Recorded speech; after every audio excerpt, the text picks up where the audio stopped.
Hello everyone, welcome to my channel.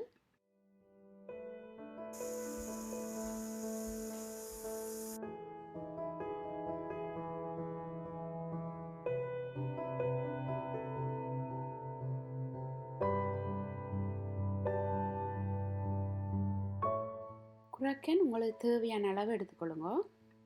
நிறைய health benefit உள்ள ஒரு மில்லட் தான் ஃபிங்கர் மில்லட். இதை குராக்கன், ராகி, கேழ்வரகுன்னு சொல்லுவினேன்.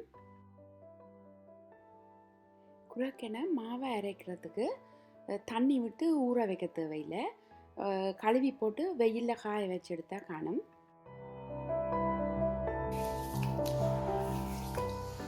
குராக்கனில் நிறைய டஸ்ட் இருக்குது, அதால் வடிவாக கழுவி எடுக்கணும்.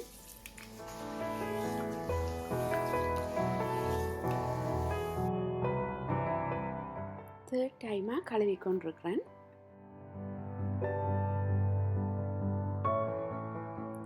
இப்படி நல்லா கசக்கி கழுவி கொள்ளுங்க.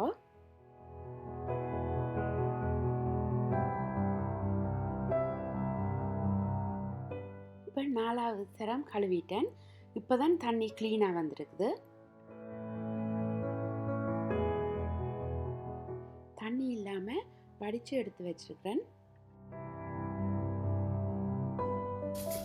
தண்ணியை வடித்து எடுத்துட்டு ஒரு ட்ரேயில் போட்டு காய வைக்க போகிறேன்.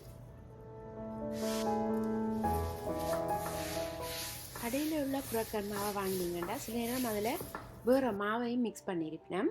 நீங்கள் இப்படி வீட்டை செய்து குராக்கன் மாவை செய்தீங்கன்னா அதில் உள்ள ஃபுல் பெனிஃபிட்ஸும் உங்களுக்கு கிடைக்கும். இப்படி ஒரு வெயிலான நாளாக பார்த்து கழுவி காய வச்சிங்கன்னா குயிக்காக காஞ்சிடும். இடைக்கிட மிக்ஸ் பண்ணி விடுங்க. வெயிலில் நல்லா காய வச்சு எடுத்தாச்சு. இதை நான் இனி ஒரு கண்டெய்னரில் போட்டு ஸ்டோர் பண்ணி வைக்க போகிறேன். எப்போ தேவைப்படுதோ அப்போ எடுத்து யூஸ் பண்ணலாம். இனி நீங்கள் கிரைண்ட் பண்ணி மாவை அடுக்கணுமெண்டா கூட கழுவவோ ஊற வைக்கவோ தேவையில்லை. குராக்கனை காய வச்சு எடுத்து வச்சிட்டிங்கன்னா தேவைப்படைக்க மாவாக்கி கொள்ளலாம். நல்லா கிரைண்ட் பண்ணி எடுத்தாச்சுது. இனி கட்டை இல்லாமல் ஒரு வடிவை அரிச்சு எடுக்க போகிறேன்.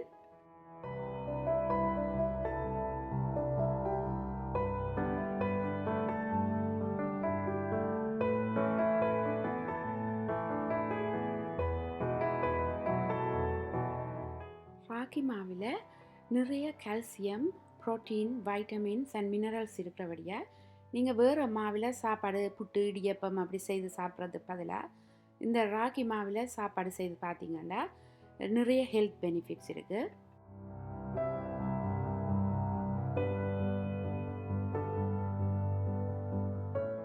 ஒருக்கா அரைச்சி எடுத்தோடனே நல்ல மாரி வந்துடும்.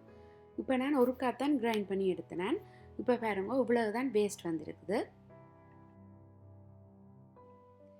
இனி இந்த குராக்கன் மாவை எந்த சாப்பாடு செய்கிறண்டாலும் வறுத்துட்டு தான் செய்யணும். வறுக்காமல் செய்தீங்கன்னா அந்த களி மாதிரி பச்சையாக இருக்கும். அதால் நான் இப்போ வறுத்தெடுக்க போகிறேன்.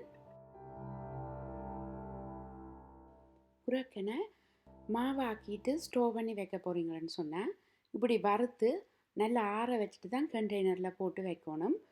வறுக்காமல் வச்சிங்கன்னு சொன்னால் மா பழுதாக போயிடும். மீடியம் ஹீட்டில் வச்சு மிக்ஸ் பண்ணி கொண்டிருக்கிறேன். நீங்கள் எத்தனை கப் குராக்கன் எடுத்து அரைக்கிறீங்களோ அதே அளவுக்கு மா வரும்.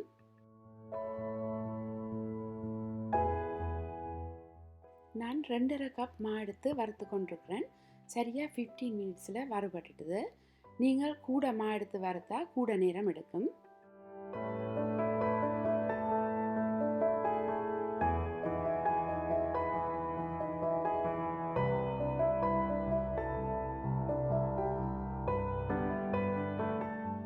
மா நல்லா வறுபட்டுட்டுதோன்னு பார்க்குறதுக்கு இப்படி கையில் எடுத்து பார்த்தீங்கன்னா சொரப்பாக இருக்கும். வறுபடாட்டிக்கு கொஞ்சம் ஒரு ஒட்டுற மாதிரி இருக்கும். அதோட வறுபட்டு கொண்டு வரைக்கும் நல்ல ஒரு வாசமும் வரும். ஓகே, இப்படித்தான் குராக்கமாக செய்கிறது. நீங்களும் கட்டாயமாக செய்து பாருங்க. தேங்க்யூ ஃபார் வாட்சிங்.